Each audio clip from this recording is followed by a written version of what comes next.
from Palestine to return to their original countries if the situation continued. So the example of jihad, the example of resistance, forced the Israelis to rethink about what they are doing. This is simple jihad. So if by very simple weapons, by very simple jihad, this happened to the Israelis, I will ask you a very small question. What will happen to them if all Arab countries and Muslims join jihad? What will happen to them? 25% of the Israelis, this means more than 1,200,000 Israelis admitted that they will be willing to go out of Palestine if they have another refuge. This is under the last intifada. 50% of them were youth, were young, who are not willing to fight because they are willing to entertain themselves. One of the secrets which is not being revealed by the Israelis is that more than 700,000 Israelis who are holding Israeli passports are living nowadays outside Israel. They are living in France, USA, and UK. So,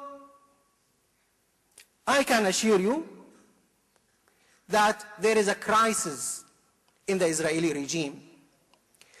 After 61 years, it failed to normalize with the people in Palestine and with the Arab world. Even though there is an agreement between Egypt and Israel, between Jordan and Israel, but the Israelis failed, totally failed, in having any kind of normalization with regular people or ordinary people at all. People everywhere are dealing with the Israelis as a cancer of their heart. And that's why they failed in this. And this is one important point which I want to come and to finish my presentation with it, is that Ben-Gurion, when he was the first prime minister of the Israeli government, 1948, was saying, we cannot exist as an Israeli state unless we became a normal part of the area. People dealing with us as a normal state or situation. Now, after 60 years, they are still being looked at as a dagger in the heart of the Muslim Ummah. So they failed on normalizing themselves. And if this wall of enmity between us and them exists, then they will never feel comfort. And that's why Ben-Gurion himself talked to his people in his writings and said, I can assure you that Israel will continue for the next 15 years, but I cannot assure you that Israel will continue for 50 years. This is the Prime Minister himself. And that's why I can assure you that sooner or later, there will be an end of Zionism, inshallah. But the big question, brothers and sisters, is not the power and the strength of the Israelis. The big question is our own weakness. How can we overcome our weakness? How can we become united? How can we enter this very tough training program in having a real Islamic spirit, in being united as one body, and in this case, inshallah, the state of Israel will end. And this is good news for us because, brothers and sisters, if this happened, not only Palestine will be liberated, but we can talk about Islamic revival and development of Muslim countries, and inshallah, pioneering the world in civilization. Wassalamu alaikum wa rahmatullahi wa barakatuh. It would be unwise to say no. I mean, if somebody comes to you and say, I want to give you $1 million and I want nothing from you, are you going to say, no, I don't want it? You'll be crazy. Of course you'll take it, provided you are not asked to do anything. And I'm really astonished why people blame Iran for supporting Palestine, why they don't blame the bloody Arabs for not supporting Palestine. See, if people are worried If people are worried about the influence of Shiism, where are those who claim to be Wahhabi? Let's see you, come forward. Why don't you go for jihad in Palestine?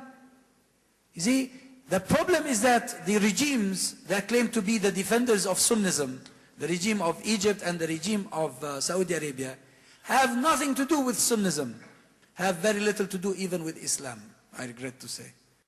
Answered all questions? I think we'll just take two first and move on to the next person. Yes, sir, over there.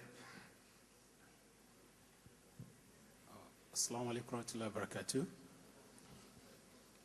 My name is Abdul Fattah from UAE. Going back to the memory lane, in August 2001, there was a United Nations conference in South Africa that all the participants agreed that Israel was a racist country.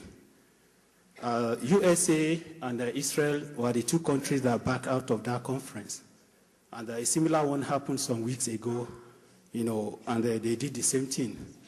But the interesting thing about the August 2001 conference was that the decision of that conference was stopped by the September 11 attack.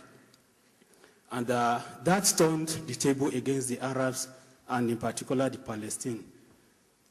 Again, in 2003, Iraq was invaded. Amidst one of the things that Saddam Hussein was supporting the cause of intifada in Palestine. I know he publicly said that give money to anybody that the family of suicide attacks. I don't know whether he did that. So when we look at events, we realize that Zionism project, is not only, looking at the Palestine issue, but also trying to affect any other issues so that could give support to Palestine. And, that is why today I'm a little bit disturbed when I realize that everything is focused on Palestine. So seemingly forgetting about the continuous onslaught in Iraq. So what is happening in Afghanistan as a result of the fake, September 11, and all other issues that are trying to weaken the Muslim Ummah so that we cannot do something about the Palestinian issue. So in my own opinion, I feel that we should take time to let people know that the issue of Zionism is not only about Palestine, but is about weakening the whole Muslim Ummah, because if you are weak, weaken the people that could fight, then you could continue to rule. And that is what is happening in that place. Now, the question is, we have said a lot of things about, what the Arabs are doing, what not the Persians and the rest are doing. So, but in the course of the lecture, you have made us to know that one of the things we can do is to boycott, the product that has, some Zionist, hand. But nothing has been said about,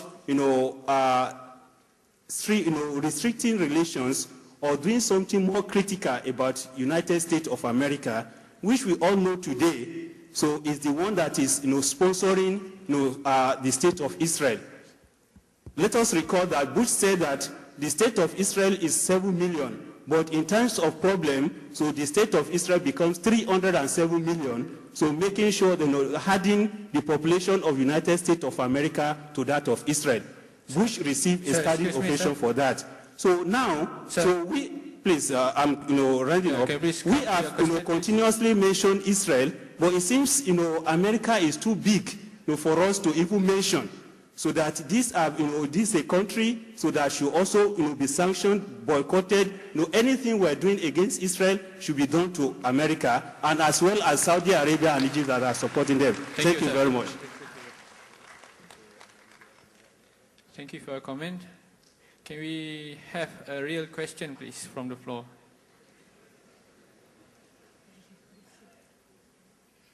Do you have any takers? Up there, please. Assalamu alaikum.